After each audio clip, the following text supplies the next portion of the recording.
70-жылдары.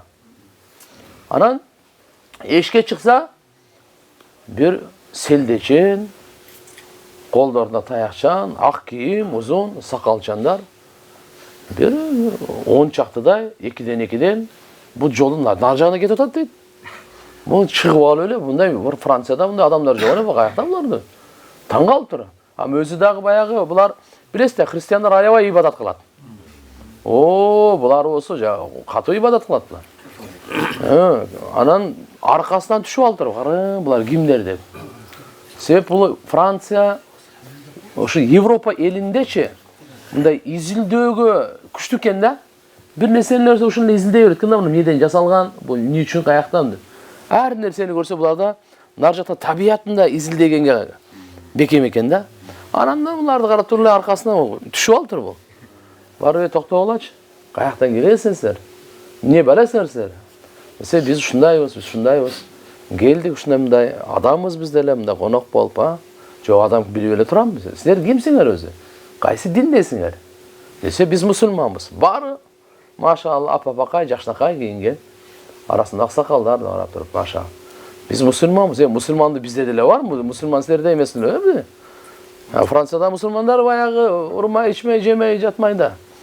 Биз мусулманда мындай эмес эле го десе, жок, биз деле мусулманбыз. Биз пайгамбарыбызга, анан алар түшүнөт экен, бирөөсү котормочусу бар экен. Биз Мухаммад пайгамбарга да иман келтиребиз, Иса пайгамбарга да иман келтиребиз.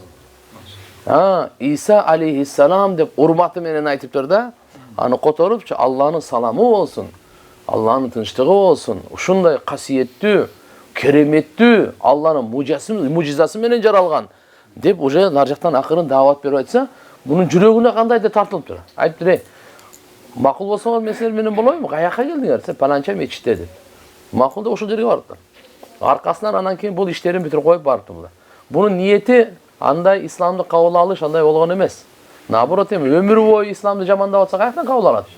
Ушуларды билейинчи деп, аңдыйынчы дептир да, кандай шпионму деп. Барып анан бир күн булар менен ошо дасторкондо чогуу сөздөрдө болуптур. Экинчи күн болуптур, анан үчүнчү күн деле боло берейин деп. 3 күн калыптыр, 3 күнгө чыгып. Карабыр 3 күндөн кийин Кудайым жүрөгүн ачкан экен да.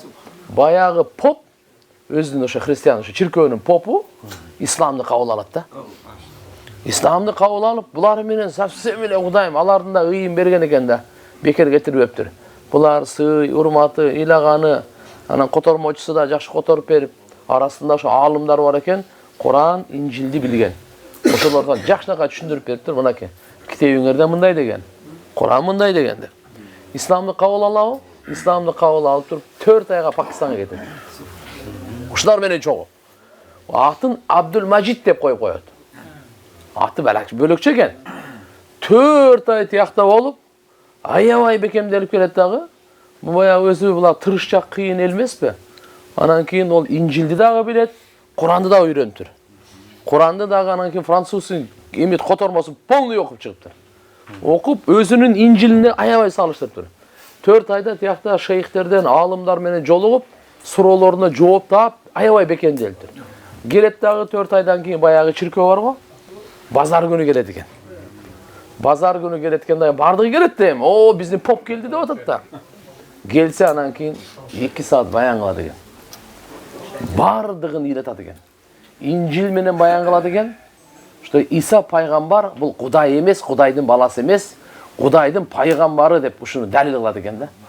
Ушундай кылып туруп өзүнүн Курандан да тигинден. Ошол жердеги канча эмелер болсо, христиандар болсо, бардык исламды кабыл алат. Франциядан. Баягы чиркөөнү ошол мечит кылат. Ошонун колу менен мечит болот. Алланын кудурети. Кийин анан бир марокканкага үйлөнүптүр. Андан балалуу болуптур. Булар болсо үйлөнбөйт эле да. Булар ушу поп чоң эме боло турган болсо, үйлөнсө болбойт. Буларда монашество. Буларда ошо чоңдору мынал Бишкекте деле мынал мен чоң иштешип калдык. Кыргызстан боюнча жана Бишкектин ошол эмеси бар буларда. Епископ деп коет.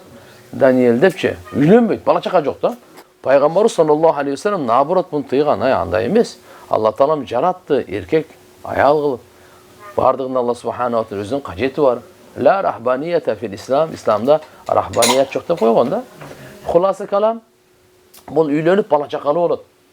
Ошо аркылуу где-то дагы биз барганда канча деди 4-5 жыл мурда Мароккого барып, ошол жерден ажалы келип өтүп, ошол жактан кетиптир да.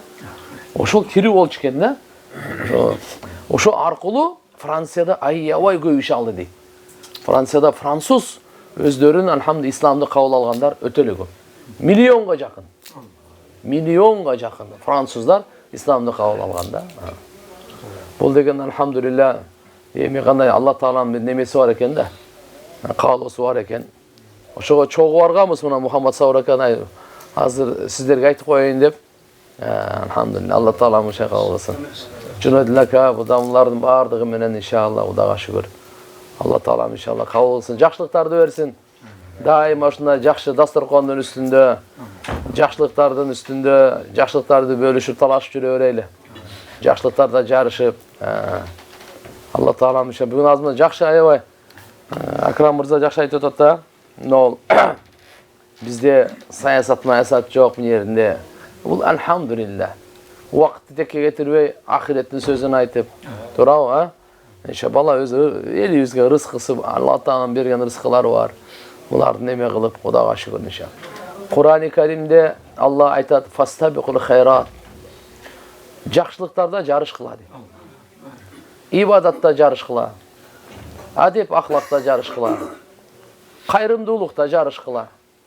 Достукта жарыш кыла. Илим билимде, зикирде жарыш кыла. Кур'ан окуганда жарыш кыла. Кур'анга убакыт бергенде жарыш кыла. Элди жакшылыкка чакырганда жарышайлы. Мынакей, мечитке биринчи сапка келгенде жарышайлы. Ким биринчи сап? Сахабалар биринчи сапка жарышат эле. Алланын жолуна чыкканга жарышат эле. Жакшылыкта жарышат эле. Жаманатта жарышпайт эле.